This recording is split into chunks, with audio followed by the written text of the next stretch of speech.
makakauwi ka naman in due time. Ang gagawin natin, sigurado yung mga ibang supporters, dadalaw sa Davao yan. Lalo na upo ka na nung mayor. Sabi ko, kailangan magpa-Thanksgiving ka rin doon. Kaya palitsyon ka ng baka everyday para sa kanila. Duterte! Duterte! Duterte! Usual, ngayon po ay Tuesday, araw ng dalaw. No? Huling dalaw po, Biyernes. Kamusta po si Tatay Digong? Ang usapan namin very pleasant. Medyo nakakatuwaan dahil, sabi ko sa kanya that baka ito na ang last one ko sa iyo, visitation, because BP Sara is coming as well as a mother. And I think I miss here also. Sabi ko sa kanya, sabi ko, I don't know if I was coming here. But so nakuha ko na nasa Qatar kasama si Yaimi. Okay. So sabi ko, well, ang tour of duty ko sa iyo tapos na. So ngayong Friday dapat visitation ko pa rin. Pero yung pa BP Sara siya nag-hear. So siya na mag-take out. Sabi ko na take charge na si Sara dyan. Tapos sige siya tingin sa akin. Punta ka nga dito. Bakit? Yung pantalon mo. Saan mo pinatay? Sabi ko hindi. Bira ng mga patahi ito. Kung ready-made. Kaya, bilihan mo ako niyan. Ha? Sabi ko, pwede ba? Pwede. So, nagpapabili siya na ganito kasi mahilig sa corduroy. Pareho pala kami. Sabi niya, huwag yung polyester ha. Gusto ko yung cotton na cotton. Sabi ko, sige ako na bala. Kaya from here, patuloy ako sa H&M kasi sa H&M kung ito nabili. Maghanap na rin ako ng terno ng kuha niya pang kuhan. Parati siyang nakukuhan sa akin kasi alam niya na, Kenso ka na naman. Kenso. So updated siya sa mga Pinakita mo ba, sir, yung naganap po sa... magandang usapan ng konsay. Saturday at Napakalaw na dadating na si Vicky. Si Mayor Bastillata. Masasatila talaga din. Yung pagpupulong po ng mga Pilipino sa Sabado, nung nakalipas na Sabado, nakwento nyo? Oo. Yun. Talagang natuwa. Sabi ko, umuulan noon ng mga Pilipino. Hindi talaga umalis. Nagkuhan pa sila. Nag-concert pa pagkatapos.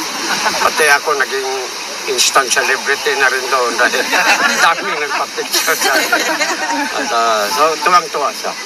Again, parati nang inaulit talaga niya. Maraming salamat daw sa mga supporters. Tapos biniro ko siya, sabi ko, pag ikaw makakauwi ka naman in due time, ang gagawin natin, sigurado yung mga ibang supporters, dadalaw sa Davao yan. Lalo na upo ka na nung mayor.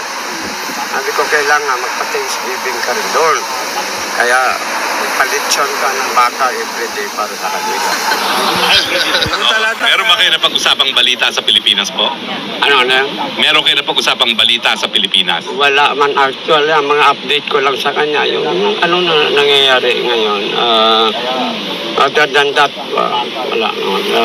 Yung ano po, yung survey na siya pa rin ang pinagkakatiwalaan. Okay, yeah. I mentioned the survey. Tuwang-tuwa sa doon. Sabi ko na, alam mo ba, Mayor? Mayor ang tawagan. Alam mo ba, Mayor? Nandito ka ngayon, nasa Cuenca detention. Ang trust rating mo 63. Si BP 50. Si BBM 32. Ha?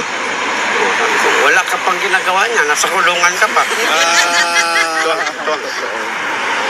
He's very happy. May advice ba siya kay BP? Ano yun? May advice siya kay BP? Wala naman, but actually he's, waiting for him talaga. Because I told him na whatever na miss ko sa iyo na ma-inform kita, BP will be the one.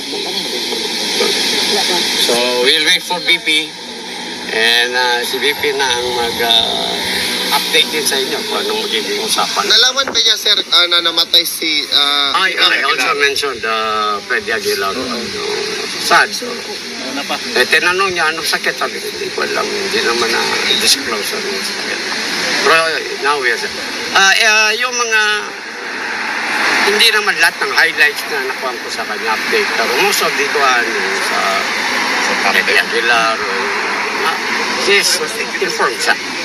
So better, pagdating ni BP, mas nakuha siya because mas malawak ang paning BP dyan. So, ako, dahil tapos ng tour of duty ko, papasalamat na lang din ako ulit sa inyong lahat. At kami babalik na rin sa Pilipinas. So take charge ng mga anak niya. Paano po kung ayaw namin kayo paalisin? Ano? Paano kung ayaw namin kayo paalisin? Oo, dito. Alam mo, pagkatapos nito, pupunta ako sa H&M ngayon. O sa Uniqlo. Kasi yun ang bilin niya. Ano ba ang size niya? Kami na, mamaya, ganun na lang ako.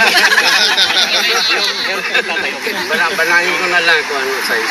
Kalusugan po. Kalusugan ni tatay. High spirits pa rin. Hindi ninyo makukuha niyo. Yung conference. So 30 talaga siya.